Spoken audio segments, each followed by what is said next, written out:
Olá, tudo bem?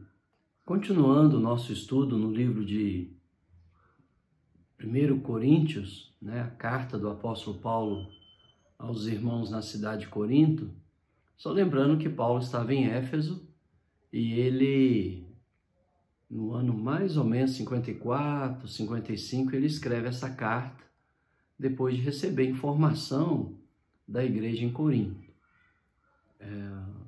E aí ele vai tratar as questões que estavam permeando a igreja e também vai responder algumas perguntas que a igreja tinha feito a ele. Então quero te encorajar a abrir sua Bíblia agora em 1 Coríntios capítulo 1, de 1 a 9. Enquanto você abre, aproveita, inscreve aí no canal, dá o seu joinha, faça algum comentário.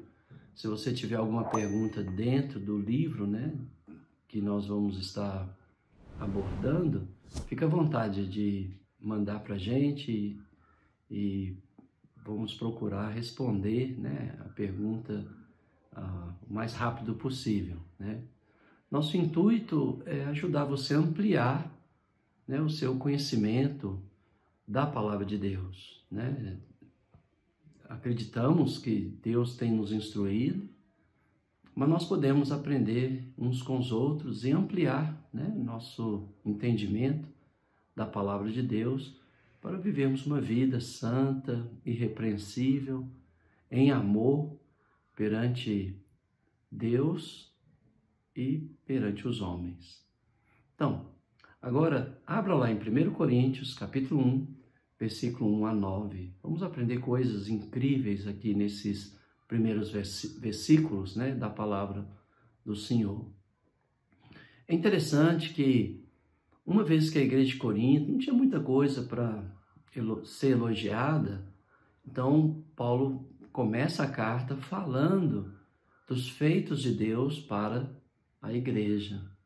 E eu creio que é um princípio, que eu e você podemos usar para ajudar pessoas. Às vezes, pessoas estão tão complicadas nas suas vidas, você não sabe o que falar, começa a falar da obra do Senhor a favor daquela pessoa e isso vai, sem dúvida, ajudar muito aquela pessoa a entender o quanto Deus a ama, o quanto Deus quer o bem dela. Então, olha o que o apóstolo Paulo fala, 1 Coríntios, capítulo 1, versículo 1 a 9. Paulo, chamado para ser apóstolo pela vontade de Deus,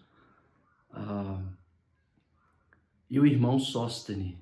Então, Paulo foi chamado com um propósito, para ser apóstolo de Cristo segundo a vontade soberana de Deus, E ele realmente honrou esse chamado, sendo um mensageiro de Deus ao mundo todo, Ele escreveu 2 terços do Novo Testamento e lutou pela fé e fortaleceu as igrejas, plantou pela graça de Deus sobre ele, Ele, na verdade, ele trabalhou mais do que todos os outros, porque a graça de Deus o encontrou.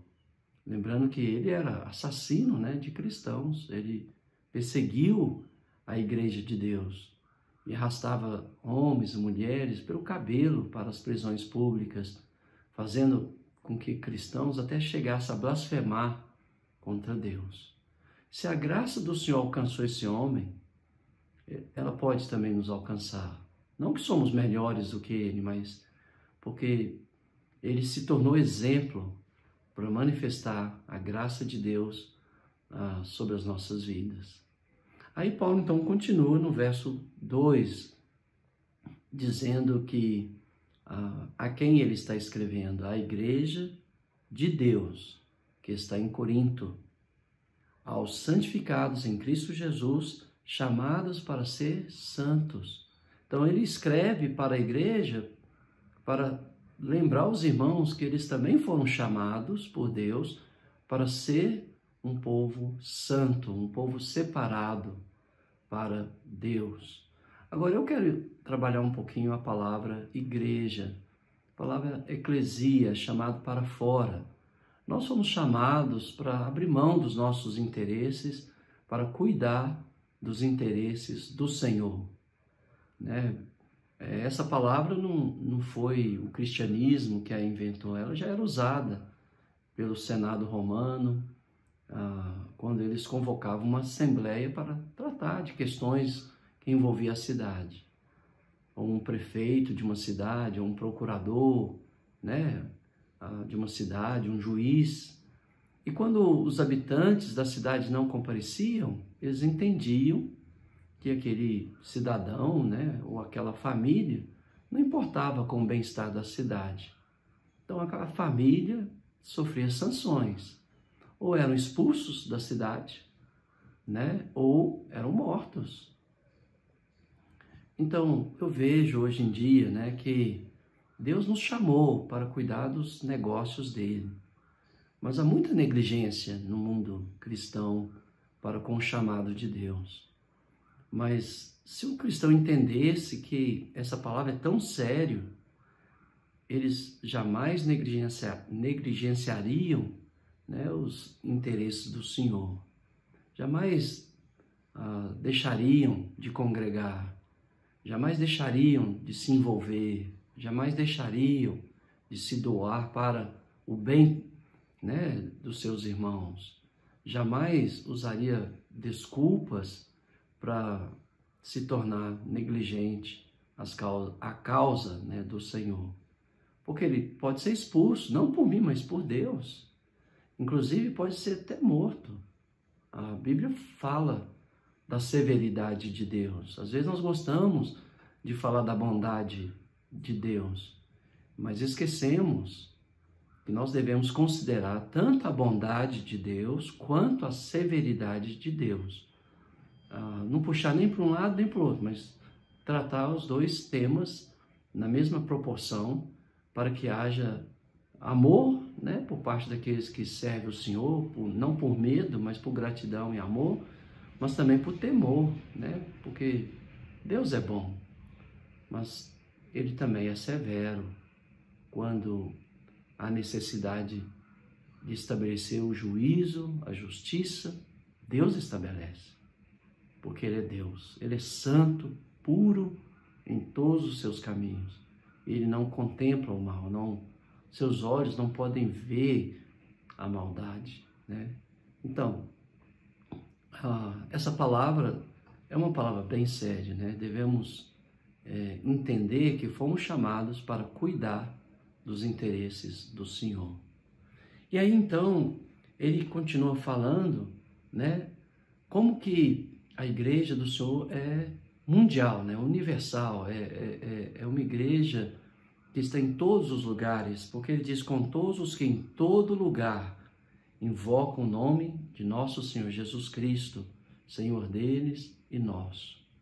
Então, é uma motivação muito grande para nós por saber que existe discípulos de Cristo em todo o mundo e que nós temos uma família universal, no sentido que temos irmãos e irmãs espalhados por todo o mundo. Temos uma só doutrina, uma só fé, um só batismo, um só Senhor, uma só esperança, um só Deus e Pai, né?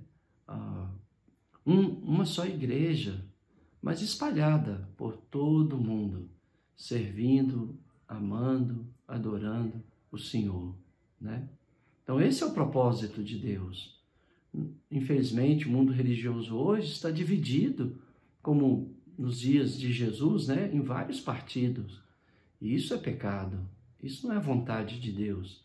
A vontade de Deus é que nós sejamos um, como Cristo é um com seu Pai, né? E o único jeito é voltar à Bíblia, é voltar às Escrituras, é falar o que a Bíblia fala, calar onde a Bíblia cala, para que haja igualdade, não ultrapassar o que está escrito. Isso vai gerar unidade entre nós. Então, continuando, o apóstolo Paulo fala a graça a vós outros da parte de Deus, nosso Pai, e do nosso Senhor e Salvador Jesus Cristo. Deus, como nosso Pai, Ele espera de nós respeito. Jesus, como Senhor, Ele espera de nós obediência.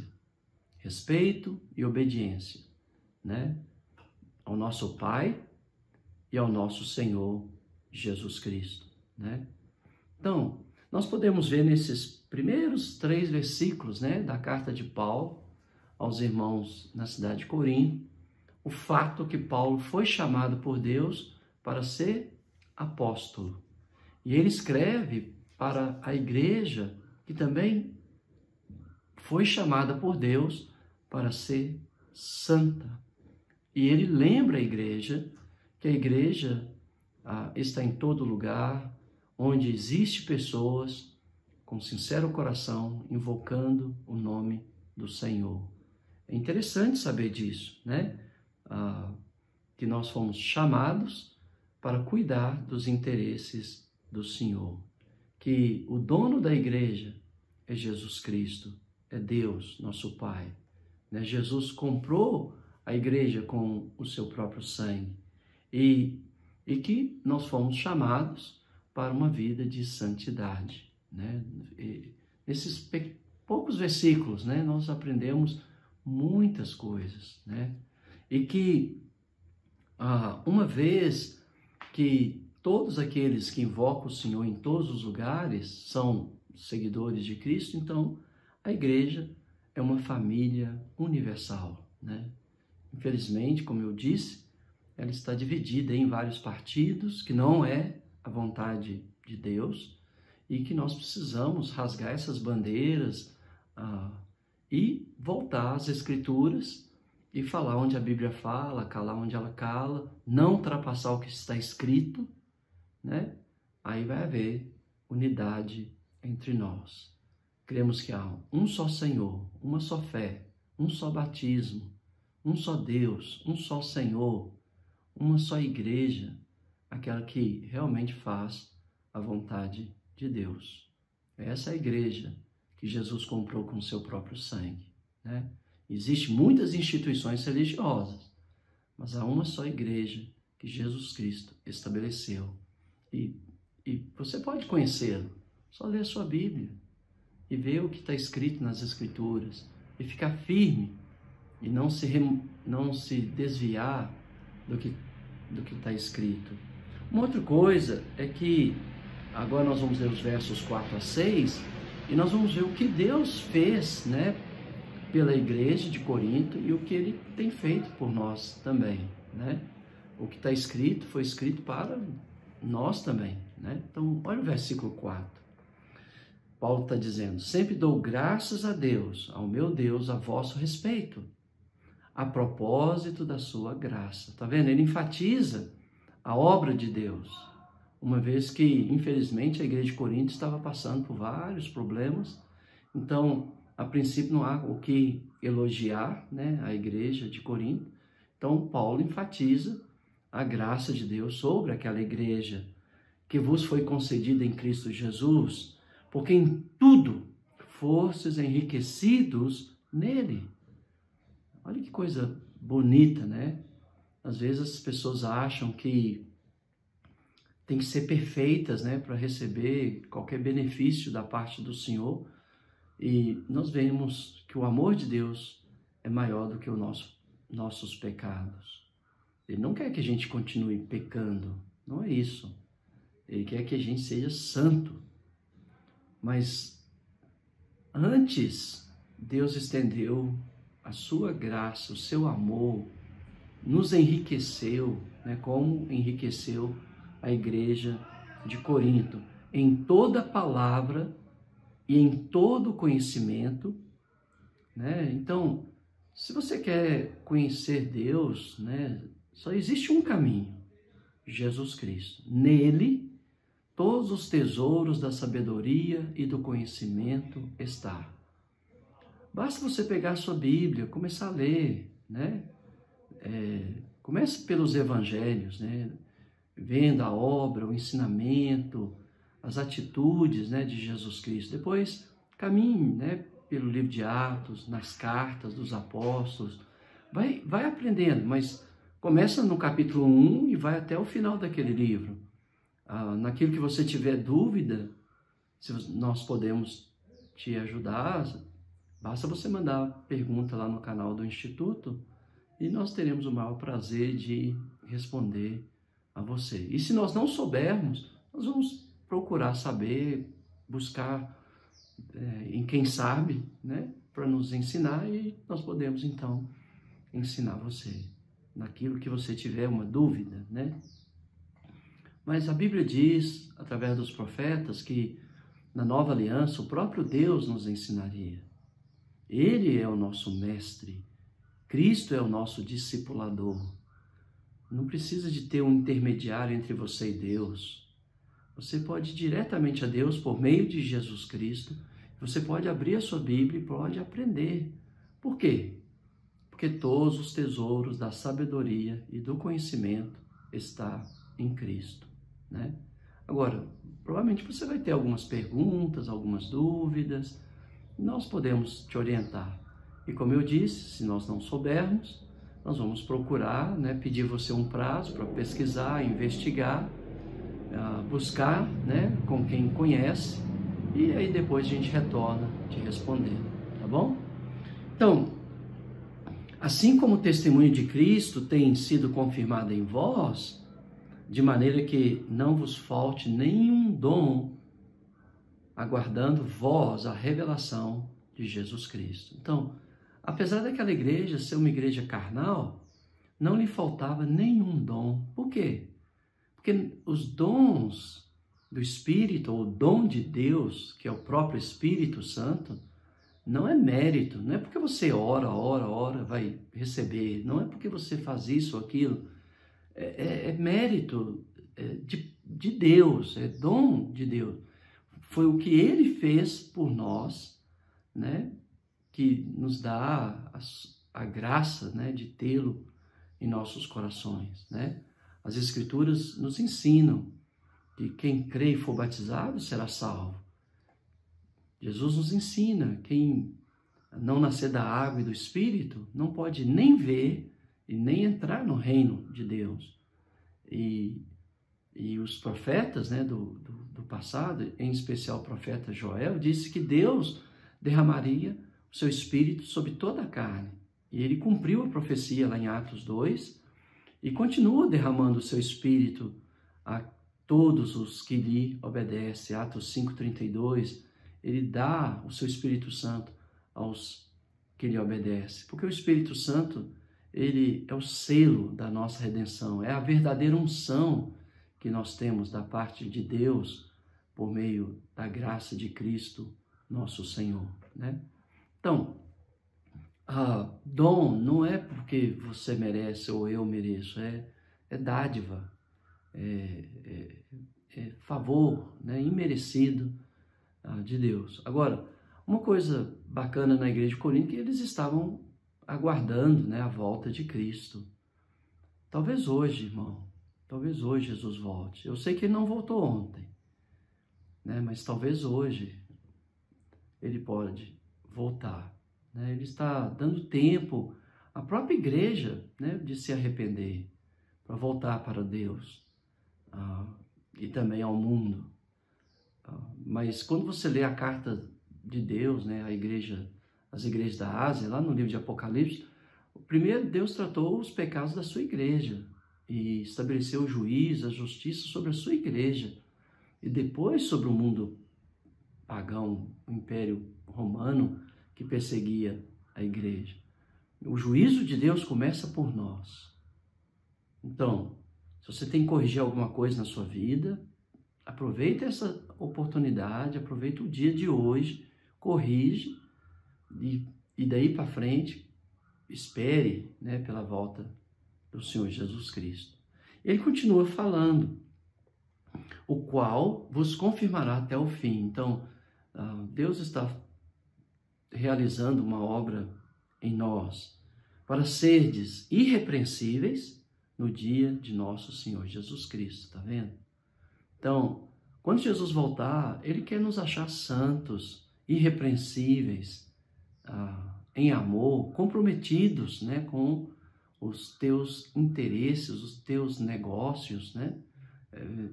Ele não quer nos achar de forma egoísta, servindo a nós mesmos, desprezando, né, o seu povo. Não, ele quer nos achar servindo. E ele nos achar, se ele nos achar servindo, a Bíblia diz que ele mesmo nos servirá. Então, vale a pena servir uns aos outros, em nome de Jesus Cristo, para que quando ele vier, possamos ser achados servindo, abençoando uns aos outros, para sermos abençoados, em definitivo, por Deus. E ele diz: fiel é Deus, pelo qual foste chamado à comunhão de seu Filho Jesus Cristo, nosso Senhor. Então, nesses 9 primeiros versículos, né, nós vimos quanta graça, quanto amor da parte de Deus, quantos benefícios Deus realizou para a igreja de Corinto e tem realizado a nosso favor, esperando que nós correspondamos a este amor e vivamos de forma irrepreensível, dedicada completamente a Ele, porque essa é de fato a sua vontade, né? Então, nós vimos aqui então, né, nos versos 4 em diante, que a igreja, ela foi chamada para ser santa, é o povo de Deus, e ela deve aguardar a volta de Jesus Cristo, o nosso Senhor, né? Nós vimos também que a igreja foi enriquecida por Deus, né, pela graça de Deus. Não é mérito nosso, não é justiça nossa, mas é dádiva, é graça de Deus, né? Já vimos que a igreja é uma família, né, que está em todo lugar, e portanto a gente pode nos alegrar em saber que temos irmãos e irmãs em toda parte do mundo, né? E nós vimos também que nós devemos ser fiéis, né, a Deus, aguardando a volta de nosso Senhor Jesus Cristo. A nossa salvação depende da nossa fidelidade a Deus. Não pense que você vai vivendo uma vida de qualquer jeito, né, empurrando a fé com a barriga, como se diz por aí, e que está tudo certo. Não está, não. Nós precisamos viver uma vida fiel, de dedicação, de compromisso com Cristo e com a sua igreja. Por isso que ele falou da comunhão. Deus, ele nos chamou para ter comunhão com Cristo. Cristo conosco. E eu e você, uns com os outros, sem a qual não há remissão de pecados. Se eu não tenho comunhão com meus irmãos em Cristo, não há remissão de pecados. Quem diz isso foi o apóstolo João, na sua primeira carta. Depois você pode ler, capítulo 1. Ele fala: se mantemos comunhão uns com os outros, o sangue de Jesus Cristo, seu Filho, nos purifica de todo pecado, né? Então, vamos trabalhar nossa fé, nossa comunhão, vamos aguardar, né, com dedicação à volta de Cristo, vamos servir uns aos outros, vamos amar uns aos outros, vamos lutar pela fé comum que foi dada uma vez por todas aos santos, né, conforme Judas, versículo 3, nos ensina. E vamos trabalhar, né, para o bem-estar do reino de Deus. Aí agora ele vai voltar para alguns assuntos bem motivadores, né, para manter a unidade que Deus tanto deseja para nós, né? Vamos ler então versículo 10. Olha o que ele diz: rogo-vos, irmãos, pelo nome de nosso Senhor Jesus Cristo. Então ele está rogando, né? Ele está implorando pelo nome de Cristo, que faleis todos a mesma coisa, e que não haja entre vós divisões, antes sejais inteiramente unidos na mesma disposição mental, no mesmo parecer. Então, havia divisão na igreja, vários partidos dentro da igreja, né, criado pelos próprios irmãos, e nós vamos comentar sobre cada um deles, mas Não é vontade de Deus que a igreja esteja dividida, né? Deus quer que a sua igreja seja unida. Só assim o mundo vai crer que Deus enviou o seu Filho para que por meio dele nós pudéssemos ter a salvação. A divisão religiosa no mundo atual levam as pessoas para longe de Deus. Tem pessoas que não querem saber nada de Deus justamente por causa da divisão religiosa. Então, se você me perguntar de qual igreja eu faço parte, eu vou dizer da igreja que Deus, por meio do seu Filho, Jesus Cristo, né, estabeleceu. Né? Eu creio, né, que a igreja é universal, mas eu não sou da igreja universal.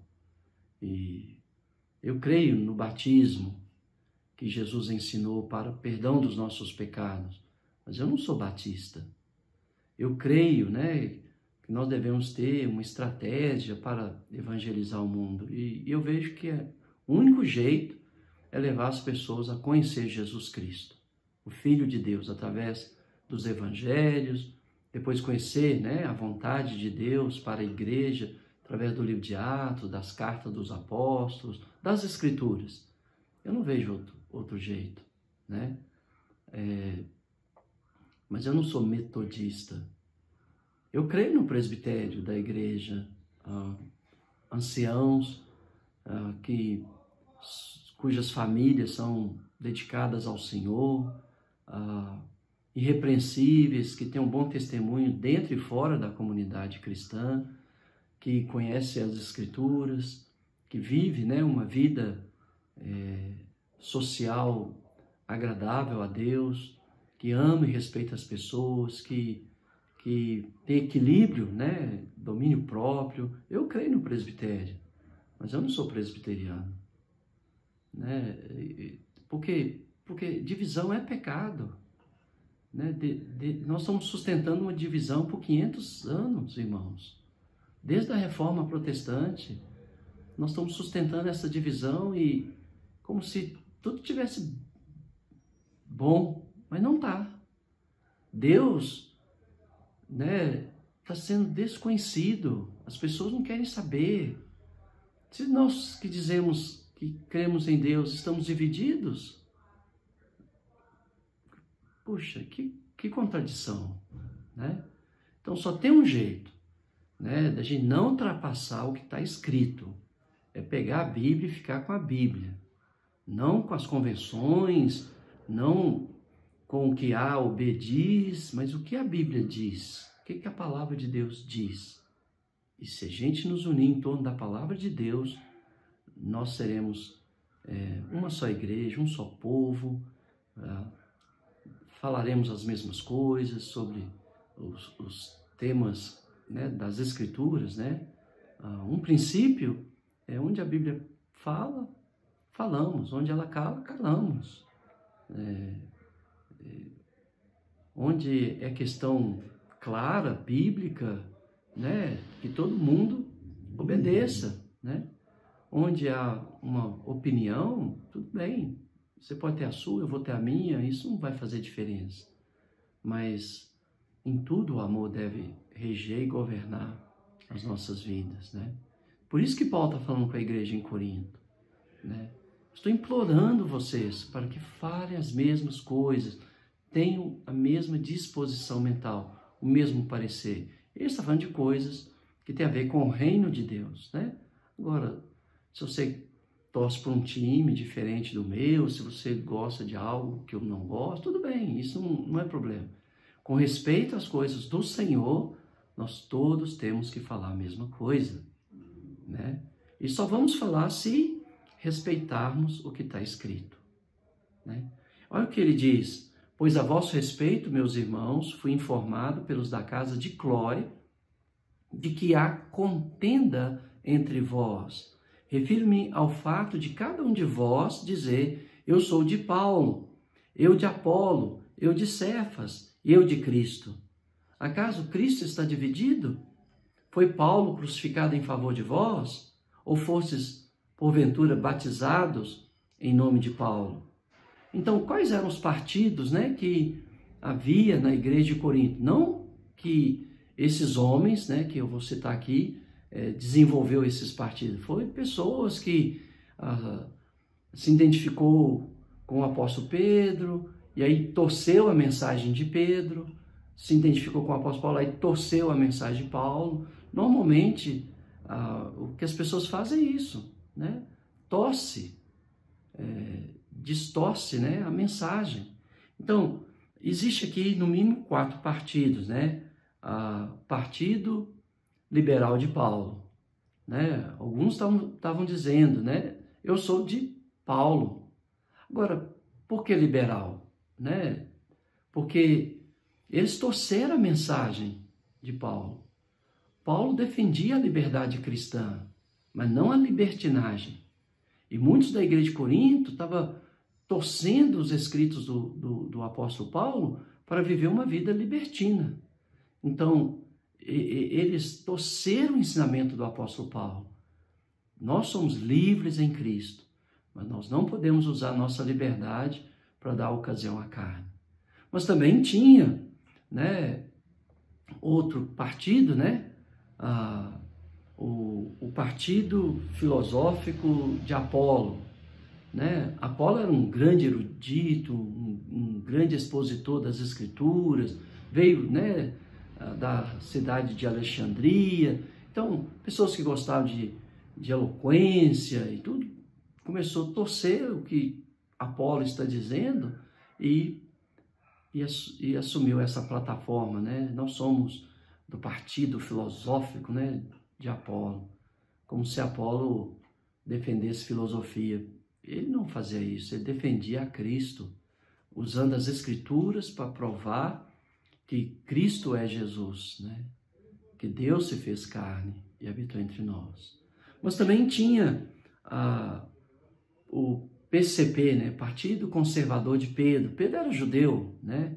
Pedro não entrava na casa de um gentio, não comia certos tipos de alimentos, até que o Senhor revelou a ele aquilo que Deus santificou em Atos capítulo 10, pregando aos gentios, né, a casa de Cornélio. Então, ele entendeu isso, né? Mas aqueles judaizantes, né, eles até mentiram, alguns deles saíram da igreja de Jerusalém, dizendo que foram os apóstolos que os enviaram e estavam exigindo das igrejas gentias, né, que circuncidasse, guardasse a lei de Moisés. Não foi Pedro que criou esse partido, foi falsos irmãos, né? E tinha até o Partido de Cristo, né, o PCC, né, Partido Cristão de Cristo, sei lá, né, assim. Eles estavam dizendo, nós somos de Jesus, né? Mas se vocês são de Cristo, então por que vocês estão divididos? Por que vocês são intolerantes, arrogantes, né? Se vocês são de Cristo, por que vocês não exemplificam o amor de Cristo, servindo, ensinando, com mansidão, com paciência, aqueles que se opõem, para que Deus conceda àquelas pessoas ao arrependimento, para voltarem à sensatez, né? Voltarem para Deus. Então, a igreja de Corinto se dividiu, né, em 4 partidos. Não foi Paulo que estabeleceu esses partidos, nem Pedro, nem Apolo, nem o próprio Cristo. E Paulo está questionando. Acaso vocês foram batizados no meu nome? Acaso vocês foram... foi eu que morri por vocês? Né? A resposta é não, né? Então, nós devemos ser todos discípulos de Cristo, deixando que o próprio Cristo nos discipule para a nossa salvação e a nossa redenção, né? Não usurpa a autoridade de Cristo, né? Sendo chefe da sua igreja ou da vida de alguém. Seja apenas um servo, como Cristo foi, né? Mesmo ele tendo autoridade, né, que ele de fato tem toda a autoridade no céu e na terra, ele serviu todo mundo, né? E nos deixou exemplo para seguirmos os seus passos. E aí Paulo então continua, né, dizendo, dou graças a meu Deus, porque nenhum de vós batizei, exceto Crispo, depois ele lembra de mais uma pessoa, Gaio, para mim, para que ninguém diga que foi batizado em meu nome. Aí ele lembra de outra família, né, que ele batizou, a casa de Estefanas. Além desses, não me lembro se batizei algum outro. Paulo não está desprezando o batismo como muitos segmentos religiosos de hoje negam, né? Na verdade, trocam, né, o batismo que Jesus ensinou. A Bíblia diz, quem crê e for batizado será salvo. Aí as pessoas estão dizendo, se você crê e levantar a mão e fazer a oração do pecador, você será salvo. Então, trocou o batismo por uma oração e por levantar a mão, né? Aí eles dizem, não, porque batismo é uma obra. Uai, mas oração também é uma obra. Levantar a mão é uma obra. É trabalho, é ergon, trabalho. Então, por que nós não fazemos o que a Bíblia ensina, né? Jesus diz, quem crê e for batizado será salvo. Ponto. Não inventa moda, né? Se a pessoa creu em Jesus, batize ela. Se a pessoa arrependeu de seus pecados, batize ela. Se a pessoa confessou Jesus como Senhor, batize ela. Se a pessoa, em nome de Jesus, não é no seu nome, ou no nome da sua instituição, ou para fazer parte da sua instituição, ou fazer parte de um ministério dentro da igreja. Essa não é a vontade de Deus para o batismo. O batismo é para que eu e você obedeça o Evangelho. Cristo morreu por nós, segundo as Escrituras, foi sepultado e ressuscitou pelo poder do Pai ao terceiro dia. Então, no batismo, eu estou morrendo para mim. E eu sou sepultado com Cristo no batismo, para viver, quando eu saio das águas do batismo, em novidade de vida. É quando eu entro em contato com o perdão de Deus. É quando Deus derrama em meu coração o seu espírito, o seu amor. Atos 2,38 diz, arrependei-vos e cada um de vós seja batizado em nome de Jesus Cristo para perdão de pecados. Não é porque você já teve o perdão, é para ter o perdão, né? Ali existe uma preposição no grego, eis, que é para dentro, né? Muitas pessoas que negam o batismo como se fosse algo que não influencia na salvação da pessoa, ele vai dizer que essa preposição significa por causa. Mas a língua grega não sustenta isso. Estão manipulando as escrituras para ficar dentro da doutrina da igreja, em vez de ficar dentro da doutrina de Cristo. A preposição ali é eis, alguém que está fora para dentro. Você está fora do perdão de Deus e vai entrar para dentro do perdão de Deus. Então, o batismo é essencial para a salvação. 1 Pedro, capítulo 3, verso 21 diz, agora o batismo vos salva. Não é o lavar do corpo, mas é ter uma boa consciência para com Deus. É participar da morte de Cristo no batismo. É ser sepultado com Ele no batismo. É ser revestido dele.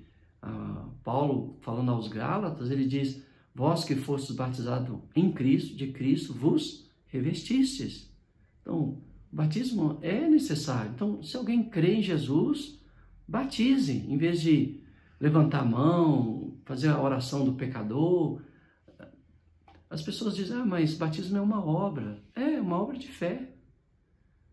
Se eu creio que Deus vai me perdoar e vai me conceder a sua graça, o seu Espírito, se eu descer a água do batismo, eu desço. Qual é o problema? Agora, aqueles que dizem que é uma obra, mandam o povo fazer outra obra que a Bíblia não ensina. Ninguém é justificado pela fé somente, diz Tiago, mas também por obras. Não obras da lei, da qual nós fomos isentos, removidos por causa do sangue de Cristo, mas obras da fé, né? Obras que Deus preparou para que andássemos nela desde a fundação, antes da fundação do mundo, né? Então, se você crê em Jesus, arrependeu dos seus pecados, tem o confessado como Senhor e ainda não foi batizado, eu quero te encorajar, faça hoje, para que você tenha o perdão de Deus e receba o Espírito Santo dele, né? E aí Paulo, então, ele continua dizendo, porque não me enviou Cristo para batizar, como eu disse, ele não está desprezando o batismo, mas para pregar o evangelho. Então, se eu prego o evangelho, como Paulo pregou, eu vou batizar muitas pessoas, né? Na verdade, não eu só vou imergir as pessoas na água. Quem batiza com o Espírito Santo é Deus, aqueles que pela fé obedecem a Cristo, né? Então, mas nós vamos imergir, né? Que é a palavra batismo, né? Imersão, né? Então, porque o evangelho é o quê? Vida, obra, ensinamento, né? De Cristo, morte, ressurreição, ascensão ao céu. Então, só tem um jeito de obedecer ao evangelho: morrendo para nós mesmos, deixando, né, os nossos maus caminhos, os nossos desejos, nossas vontades, negando a nós mesmos, tomando a nossa cruz. Aí estamos mortos, então temos que ser sepultados no batismo com Cristo. E aí somos sepultados, né? Aí ressuscitamos para viver uma vida nova, para depois, no tempo determinado por Deus, irmos para o céu, né? Esse é o evangelho, né? Que salva, Cristo, o que ele fez, né? Ele chamou as pessoas ao arrependimento, a deixar seus maus caminhos. Ele mesmo batizava muitas pessoas, né? Seus discípulos batizavam muitas pessoas. Então, o batismo é necessário, é essencial para a salvação. Aí talvez você pode me perguntar, mas e o ladrão da cruz? Ele foi salvo sem ser batizado. É verdade. Por quê? Porque o ladrão da cruz ainda estava debaixo da lei de Moisés, né? Jesus estava vivo, ele perdoou não só o ladrão da cruz, mas muitas pessoas ele perdoou. E para provar, né, que ele era Deus que podia perdoar, ele curava as pessoas. Mas quem que ordenou o batismo? Jesus. Quando? Depois da ressurreição dele, depois que ele passou 40 dias ensinando sobre o reino aos discípulos. Você pode ver isso em Atos capítulo 1. Aí quando ele estava indo ao céu, né, na ascensão, ele fala: agora vocês vão por todo o mundo, façam discípulos, batizando-os em nome do Pai, do Filho, do Espírito Santo, ensinando-os a obedecer tudo que vos tenho ordenado.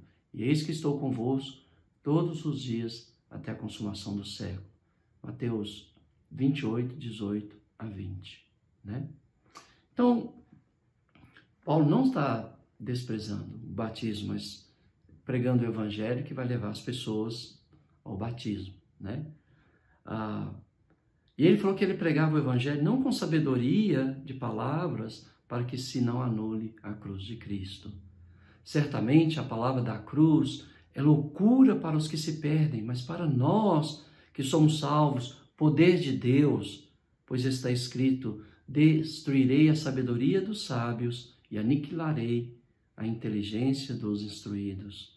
Onde está o sábio, ou o escriba, ou onde o inquiridor deste século? Porventura não tornou Deus louca a sabedoria do mundo? Visto como na sabedoria de Deus o mundo não o conheceu, mas por sua própria sabedoria aprove a Deus salvar os que creem pela loucura da pregação. Infelizmente, hoje tem se pregado de tudo nas igrejas, menos o Evangelho de Cristo. Não tem sido pregado: arrependam-se, convertei-vos,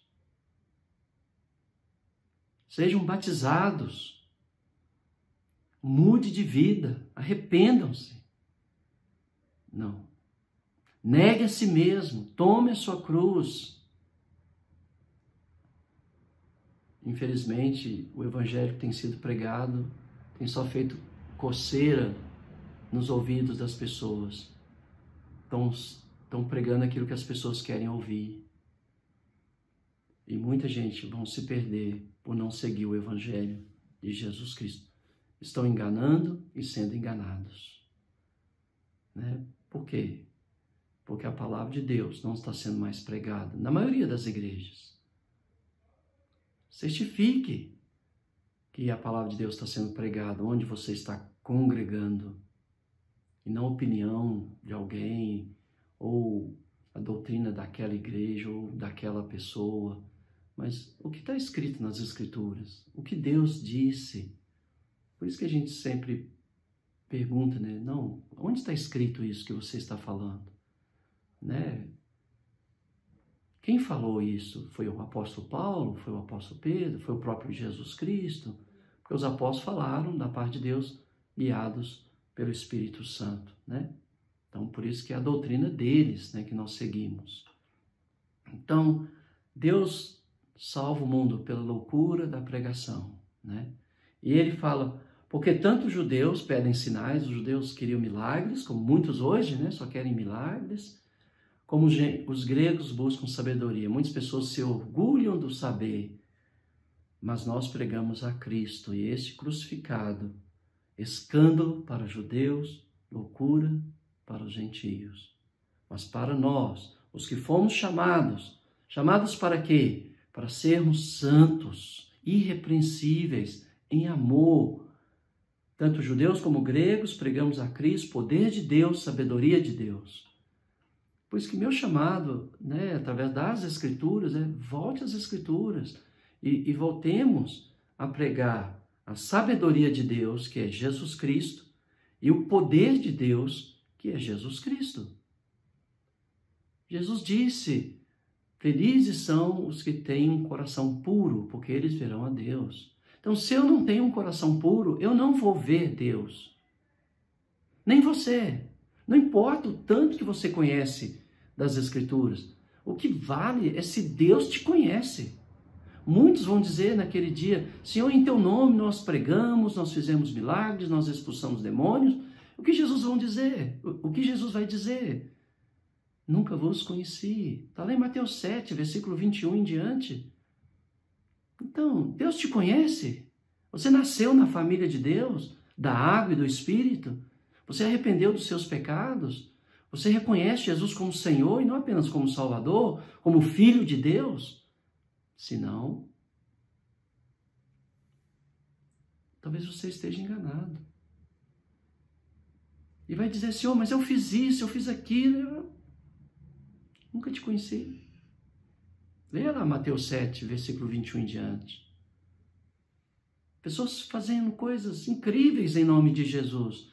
Mas Jesus está dizendo, eu nunca vos conheci.